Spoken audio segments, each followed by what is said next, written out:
India glitz ரசிகர்களே வணக்கம். திக் திக் திக் திக் திக் திக். இது கௌன் பனேகா கரோர்பதியா இல்லை நீங்கள் ஏதாவது பேய் த்ரில்லர் ஏதாவது சொல்ல வரீங்களா அப்படின்னு நீங்கள் கேட்குறதுக்கு முன்னாடி மறுபடியும் ஒரு குவிஸ். அரண்மனைக்குள்ளே நீங்கள் ஒரு தியேட்டரை பார்க்கலாம், பட் தியேட்டரில் அரண்மனை பார்க்க முடியுமா? கண்டுபிடிச்சிட்டிங்களே என்ன படத்தை பற்றி பேச போகிறேன்னு. Yes, Aranmanai directed and also presented by Sundar C. Sundar C அப்படின்னாலே எனக்கு அந்த ஸ்டாம்ப் என்னன்றது கண்டிப்பாக தெரியும். அந்த சி காமெடி, அது க்ரைமாக இருந்தாலும் அது சுந்தர் சியுடைய தனி ஸ்டாம்ப், தனி கிளாஸ் என்றைக்குமே இருக்கும். ஓகே, தியேட்டருக்குள்ள அரண்மனை, இப்படி நம்ப முடியாத ஒரு விஷயத்தை யாரால் காட்ட முடியும்? சுந்தர் சியால் தான் காட்ட முடியும். பட் அவருடைய வழக்கமான அந்த ஸ்பீடு, வழக்கமான அந்த காமெடி, இதெல்லாம் இதில் இருக்கா அப்படின்னா சுந்தர் சியோட ஸ்பீடாக இருக்கீங்களே நீங்கள். கொஞ்சம் வெயிட் பண்ணுங்களேன், சொல்கிறேன், என்ன அவசரம். பேய் படம் அப்படின்னா அது எப்படி ஆரம்பிக்கும்? ஃபஸ்ட்டு ஒரு கதவு அது திறக்கும்போது கெங் அந்த மியூசிக் கண்டிப்பாக வரும். கதவு ஒன்று அப்படின்னு திறக்கும், டக் டக் டக் டக் படிக்கட்டில் ஸ்டெப்ஸ் மட்டும் அப்படி போய்கினே இருக்கும். திடீர்னு டங் அப்படின்னு 2 டம்ளர், ஒரு தூக்கு, 2 டவரா அப்படி ஓடும். டிங் டங் டங் டங் டங் டங். ஒரு பூனை பியானோ மேலே பியானோ வாசிக்கினே போகும், வாசிக்க தெரியாமையே. இதெல்லாம் உங்களுக்கு தெரியும். ஜெய் அப்படின்னு பச்சை பசேல்னு டக்குன்னு கதைக்கு போவாங்க. பட் நமக்கு நிறைய இந்த பேய் படம்லாம் பார்க்கும்போது அதான் அப்படின்னு நம்ம ஆளுங்களேன் அப்படிலாம் ஏந்து உட்காந்துக்கிறாங்கல்ல பயத்துலையே. அதனால அது என்னதான் நீங்கள் கேமரா ஒரு சீரியஸாக பண்ணால் கூட ஒரு பேய் படத்தில் பாதி பேர் டென்ஷன்லேயே சிரிக்க வச்சிடுறாங்க. அந்த ஃபார்முலாவில் இருக்கிற அத்தனை விஷயங்களும் இந்த படத்தில் இருக்குது. ஸோ ஒரு பெரிய அரண்மனை, பாழடைஞ்ச அரண்மனை, அது கிட்டத்தட்ட பிரம்மா ஃபஸ்ட்டு படித்த அரண்மனைன்னு வச்சுங்களேன். அவ்வளோ தூசு உள்ளே யார் இருக்காங்க, யார் இல்லை, பேயா, ஆவியா, சித்தரா, யாரெல்லாம் இருக்கான்னு தெரில. ஆனால் பல பேர் அந்த அரண்மனைக்குள்ளே இந்த அரண்மனைக்கு சொந்தம், இதில் அந்த ஓரம் 26 ஸ்கொயர் ஃபீட் எந்து, இல்லை மொட்டை மாடிலாம் எந்து, பால்கனி எந்து அப்படின்னு சொந்தம் கொண்டாடுறதுக்கு ஒரு 78 பேர் வராங்க. வினய் ராய் எல்லாம் ஒரு பக்கம், சந்தானம் ஒரு பக்கம், அதுக்கப்புறம் திடீர்னு சுந்தர் சி உள்ளே வராரு, ஹீரோயின்ஸ் ஒரு 3-4 பேர், கிட்டத்தட்ட மொத்த சினி ஃபீல்டு எல்லோரும் வராங்க உள்ள. அந்த அரண்மனையில் எங்களுக்கு பங்கு இருக்குது அப்படின்னு உள்ளே வராங்க. இதுதான் ஃபர்ஸ்ட் ஆஃப். சரி, இது நான் சாதாரண நிறைய படம் பார்த்துக்கிறோமே நாங்கள் சுந்தருது, அதில் என்ன இருக்குது ஆச்சரியம்? வெயிட் பண்ணுங்களேன், ஏன் ஆசைப்படுறீங்க? அங்கே இந்த ஸ்க்ரீன்லாம் பறக்கிற விஷயம் இருக்கு இல்லையா? It's a haunting horror film. So உள்ளுக்குள்ளே பேய் நடமாட்டம் இருக்குது. இது எந்த கேரக்டர்? இவ்வளோ கேரக்டர்ஸ் இருக்குது, இதில் எது பேய் அப்படின்னு அவங்க கண்டுபிடிக்கணும், நீங்களும் கண்டுபிடிக்கணும். ஸோ 2 பேருக்குமே இது ஒரு குவிஸ். இதில் யார் பேய்? அதில் ஒருத்தர் வேறு சொல்லிடுறாரு, ஒரு சாமியார், இல்லை கண்டிப்பாக ஒரு பெண் தான் பேய். ஸோ இப்போ எல்லாருக்கும் ஆஹா, இனிமேல் ஜென்ஸை பார்க்கவே வேணாம், பெண்களையே ட்ராக் பண்ணின்னு போகலாம், இதில் எது பேய்? ஸோ இப்படி ஒரு குவிஸுக்குள்ளே நம்ம போயின்னு இருக்கோம். ஃபர்ஸ்ட் ஆஃப் போகிற பயங்கர க்ரௌடு, தியேட்டரில் பேய் கும்பல், உள்ளேயும் பேய் கும்பல் அந்த அரண்மனையில். ஸோ அந்த கும்பலுக்கு மத்தியில் சில விஷயங்கள் நடக்குது. குட்டி குட்டியாக ஒரு லவ், திடீர்னு ஒரு குழந்தை, செல்வி அக்கா தனியாக பேசினே இருக்குது கண்ணாடி முன்னாடி. யார் கூட பேசுதுன்னு கேட்குறீங்களா? அது எனக்கு தெரிஞ்சால் சொல்ல மாட்டேன்னா, இருங்களா, ஏன் அவசரப்படுறீங்க? அது யார் கூடயோ பேசுது. இப்படி பல விஷயங்கள் போயிட்டே இருக்குது. செகண்ட் ஆஃப் வரும்போது தான் ஓஹோ, இந்த 2-3 கேரக்டர்ஸில் இந்த கேரக்டருக்குள்ளே தான் ஆவி இருக்குது. ஸோ இந்த ஆவியை எப்படி ஓட்டுறது, எப்படி எல்லாரையும் காப்பாற்றுறது, அரண்மனையை காப்பாற்றுறது, ஜனங்களை காப்பாற்றுறது அப்படின்னு அந்த ஹீரோ, அதாவது சுந்தர் சி கிட்ட அந்த பொறுப்பு வருது. அவர் இதில் என்ன ரோலில் வராருன்னு பார்த்தீங்கன்னா, அவர் ஒரு லாயர். சார், சந்திரமுகியில் இதே மாதிரி டாக்டராக வருவார்ல ரஜினிகாந்த், உங்களுக்கு எல்லாம் நான் சொல்லணும், தெரிஞ்சுனே நைஸாக நடிப்பீங்க, தெரியாத மாதிரி. சந்திரமுகியில் டாக்டரு, இதில் சுந்தர் சி லாயராக வராருங்க. பட் பொறுப்பு ஒன்று தான். அந்த பேய் யார் உள்ளுக்குள்ளே பூந்துன்னு ஆட்டி படைக்குது ஊரையே, அது எப்படி ஓட்டுறது, நாம் எப்படி எக்ஸார்சிஸ்டாக மாறுறது, இதுதான் செகண்ட் ஆஃப். ஸோ இந்த படத்தில் எப்படி இதை அனலிட்டிக்கலாக பார்க்கலான்னா, சுந்தர் சிக்கு என்றைக்குமே அவருடைய ஸ்பீட் அண்ட் காமெடியில் சாக்ரிஃபைஸே பண்ண மாட்டார், அது கண்டிப்பாக இருக்கும். பட் இந்த படத்தில் அது இருந்தது அப்படின்னு கேட்டிங்கன்னா அது ஒரு கொஸ்டின் மார்க். நிறைய பேர் கும்பலாக இருக்காங்க, கிட்டத்தட்ட 63 வர கும்பல், ஒரு பாதி கும்பல் இருக்குது அந்த அரண்மனையில். அதனால் யார் என்னென்ன கேரக்டர், யாருக்கு யார் என்ன உறவு அப்படின்னு நீங்கள் மட்டும் கரெக்டாக கண்டுபிடிச்சிங்க, அது ஒரு பெரிய பரிசு போட்டி. கண்டுபிடிச்சா இதே மாதிரி இன்னொரு குடும்பத்தை காமிப்போம் உங்களுக்கு. சும்மா ஆடாதீங்க, நீங்கள் சொல்கிறத கேளுங்க.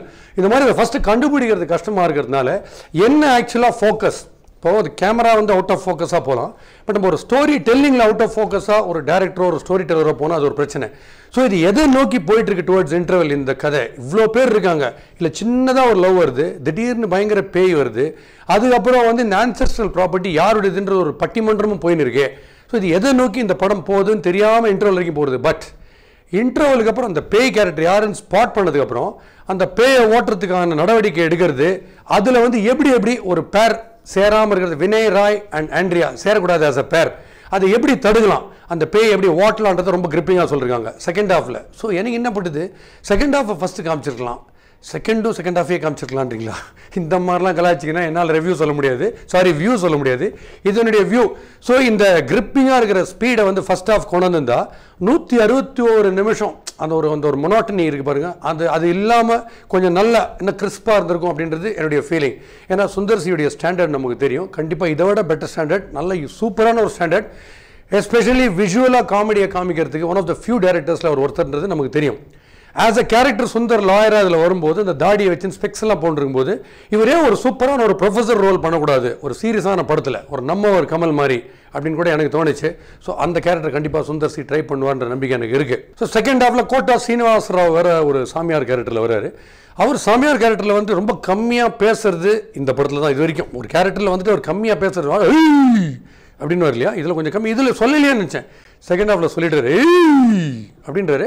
பட் அதில் திடீர்னு கமெண்டேட்டராக மாறுறாரு. அவர் என்ன சொல்கிறார், திடீர்னு அந்த ஹாண்டட் ஹவுஸில் போயிட்டு சுந்தர் சி கிட்ட சொல்லினே இருக்கார், இப்போ அந்த பேய் வருது, இப்போ அந்த பேய் ரன்னப்பில் போயிருக்கு, இப்போ ஃபாஸ்ட்டாக ஓடி வந்து ஸ்லோ ரன் போட போகுது, அந்த பேய் இப்போ அந்த ஸ்க்ரீனை பிடிச்சி இழுக்க போகுது, இப்போ அது தண்ணியில் நினைக்க போகுது, உங்கள் எல்லாருக்கும் ஆபத்து அப்படின்னு பாய்காட் சித்து ரேஞ்சில் கமெண்ட்ரி சொல்லியிருக்காரு. அது கொஞ்சம் அவுட் ஆஃப் பிளேஸாக இருந்தது. ஹீரோயின்ஸில் பார்க்கும்போது ஆண்ட்ரியாவுக்கு வந்து அந்த கொடூரமாக அந்த ஸ்டைலிஷாக நடக்கிறது, பேய் மாதிரி பயமுறுத்துறது, அரையிறது, பேய் யாராக அரையிறதுன்றாங்களே, அதெல்லாம் பண்ணுற ஆங்கிள் ஆண்ட்ரியாவுக்கு நல்லா சூட் ஆச்சு. ஆண்ட்ரியா கிட்டேன்னு தப்பிக்கணும்னா ஆண்டவனை வேண்ட்ரியா அப்படின்னு எல்லாரும் பதற லெவலுக்கு ஒரு சூப்பர் ரோல் பண்ணியிருக்காங்க. லக்ஷ்மி ராயும் இந்த படத்துலையும் இருக்காங்க. அதாவது வந்து லக்ஷ்மி ராய் வந்து ராயலக்ஷ்மின்னு பேரை மாற்றினாங்க, இன்னும் அவங்களுடைய ரோல்ஸ் இன்னும் யாரும் மாற்றவே இல்லை. அவங்க எப்பயுமே மற்றும் பலரில் ஒருத்தராகவே வராங்க. அவங்க இனிமேல் வந்து கதையை கேட்கும்போது நான் உண்மையிலேயே இந்த படத்தில் இருக்கேனா இல்லை நானும் பாஸ்கி மாதிரி படம் பார்க்குறேன்னா அப்படின்னு அவங்க கேட்டாங்கன்னா கொஞ்சம் நல்லது. அவன் எந்த சீனில் என்ன வந்து இம்பார்ட்டண்ட்டாக பண்ணுறாங்கன்றது புரிய மாட்டேன்றது நடிக்கிற படங்களில். ஹன்சிகா மோட்வானியை பற்றி சொல்லாமல் தேவையில்லாத யாரை பற்றி இல்லாமல் பேசியிருக்கீங்க அப்படின்னு நீங்கள் கோவப்படுறது எனக்கு புரியுது.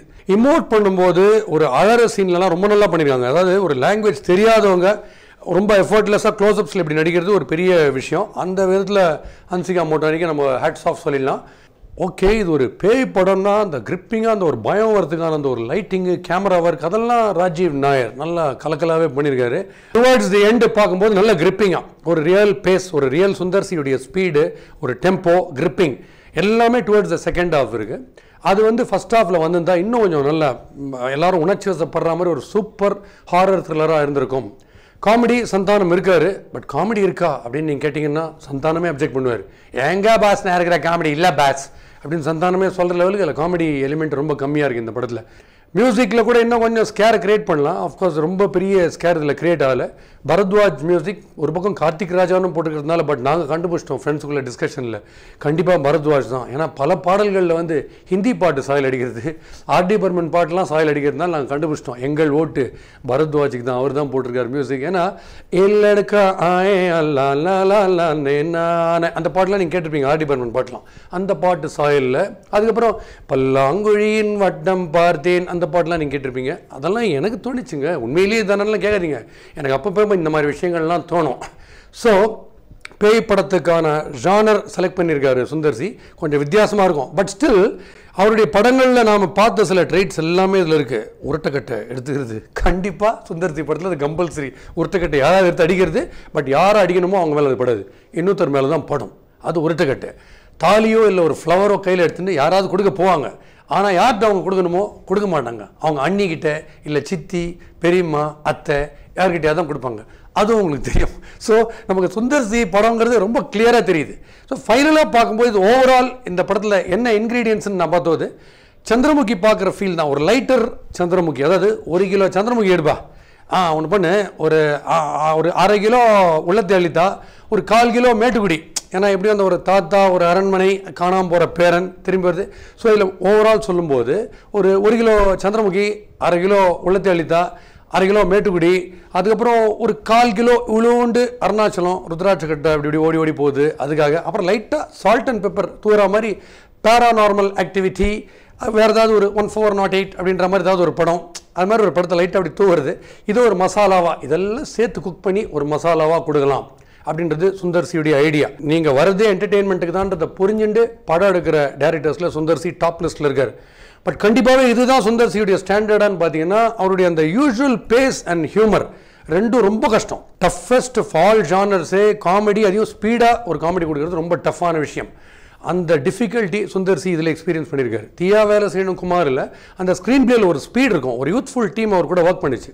அந்த டீம் இந்த படத்தில் ஒர்க் பண்ணாங்களா அப்படின்றது தெரியலை. ஸோ இதில் வந்து 161 மினிட்ஸ் வந்து ஒரு பெரிய ஸ்ட்ரெயினாக இருந்தது பார்க்குறதுக்கு. ஏன்னா எனக்கே வந்து ஏதாவது ஒரு பேய்கிட்ட போய் கம்ப்ளைண்ட் பண்ணணும்னு தோணுச்சு. பேய் நீயே அப்படின்னு சாப்பிட்றேன் ஒரு 40 மினிட்ஸ்னு சொல்லிட்டு. ஸோ அதெல்லாம் கொஞ்சம் அருகராமாக இருந்ததுனால டுவர்ட்ஸ் செகண்ட் ஹாஃப்லேருந்து எண்ட் வரைக்கும் உண்மையிலேயே அரண்மனை, அது வரைக்கும் அருமாமனை அப்படின்னு சொல்லிட்டு இந்த விமர்சனத்துலேருந்து குட் பை சொல்கிறேன். அடுத்த சினிமா விமர்சனத்தில் உங்களுடைய ஃபேவரட் கஷாயம் வித் பாஸ்கியில் சந்திக்கிறேன். உங்களுடைய பாஸ்கி.